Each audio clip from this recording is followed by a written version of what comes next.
जय श्री राम। नमस्ते मित्रों, मेरे YouTube चैनल कथा यात्रा के इस पेज पर आप सभी का स्वागत है। आज हम आप सभी के बीच जिस विषय वस्तु के लेकर उपस्थित हुए हैं उस विषय का नाम है किस प्रकार से मरे हुए व्यक्ति को मोक्ष की प्राप्ति नहीं होती है। तो इस मृत्यु लोक में जन्म लिए हुए व्यक्ति का या कहिए जीव का मृत्यु निश्चित है। ये कटु सत्य है कि हम सबको एक न एक दिन मरना है, लेकिन यह मानव जीवन हमें इस 84 लाख योनियों में भ्रमण करने के बाद प्राप्त होता है। तो क्यों ना हम इस मनुष्य जीवन में कुछ ऐसा कर ले कि हम इस जन्म मरण के चक्र से मुक्त हो जाए।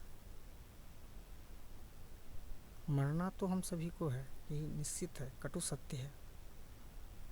तो हमें अपने जीवन में कुछ ऐसा करें कि हमारी मृत्यु सार्थक हो जाए, निरर्थक ना जाए। हमारी जितनी 100 साल की आयु हमारी व्यर्थ ना जाए, इसको हम अच्छी से संवार लें ताकि मरने के बाद हम सीधे भगवान के चरणों को प्राप्त करें। ठाकुर जी की कृपा रही। तो मृत्यु 2 प्रकार के होते हैं। एक स्वाभाविक मृत्यु जो हम बढ़ती उम्र के साथ वृद्धावस्था को प्राप्त करने के बाद काल के गाल में समा जाते हैं। लेकिन एक मृत्यु होती है जो हम अचानक यहाँ से चले जाते हैं, हमारी आयु पूर्ण नहीं हुई रहती है और हमें इसी पृथ्वी लोक पर भटकना पड़ता है। तो उसे हम अकाल मृत्यु कहते हैं। अकाल मृत्यु गरुड़ पुराण के मुताबिक भगवान विष्णु गरुड़देव को बता रहे हैं कि मृत्यु 101 प्रकार की होती है। एक जो सत्य मृत्यु है, जो हमें काल के गाल में समाना ही है, वो तो सत्य है। लेकिन और जो भगवान 100 प्रकार की मृत्यु बता रहे हैं, उस 100 प्रकार के मृत्यु में अकाल मृत्यु है। वो 100 प्रकार के अकाल मृत्यु के बारे में भगवान विष्णु गरुड़ पुराण में गरुड़देव जी को बता रहे हैं। वहाँ इसका उपाय भी बता रहे हैं कि हमारे को इस अकाल मृत्यु से बचा भी जा सकता है अगर हमारे पास दया, धर्म, दान और दुआ का साधन हो, तो हम इस अकाल मृत्यु से बच भी सकते हैं। बच ही जाएंगे इस बात की कोई गारंटी नहीं है, लेकिन बच भी सकते हैं। भगवान विष्णु गरुड़देव को बता रहे हैं जो उपाय, उसमें तो बचना निश्चित है।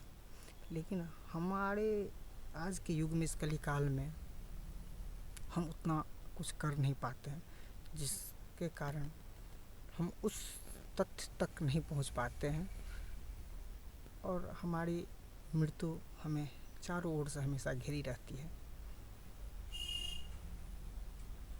तो और शिव पुराण में भगवान शिव जी नारद जी को बता रहे हैं कि ये 3 प्रकार से जो व्यक्ति मरते हैं, आग में जल के, सांप के काटने से या पानी में डूब के, उन्हें कभी भी मोक्ष प्राप्त नहीं होती है उस जीवात्मा को।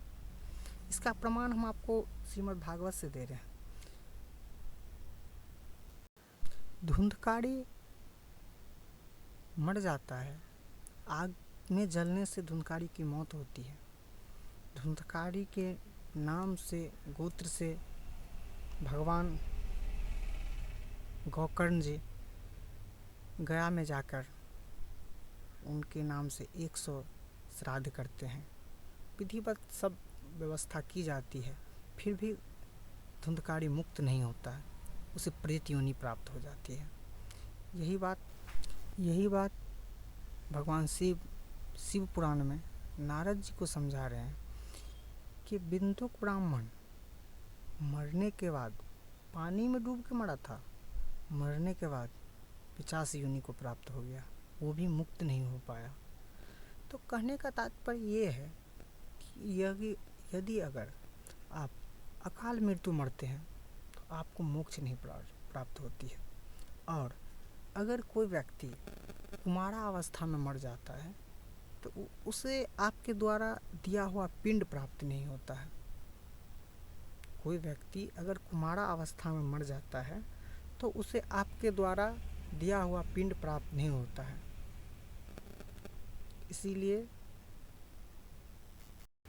फिर इसके लिए हमें गरुड़ पुराण में अनेक विधि का वर्णन किया गया है कि हम किस प्रकार से उस अधोगति में मरे हुए व्यक्ति को मुक्ति प्रदान कर सकें।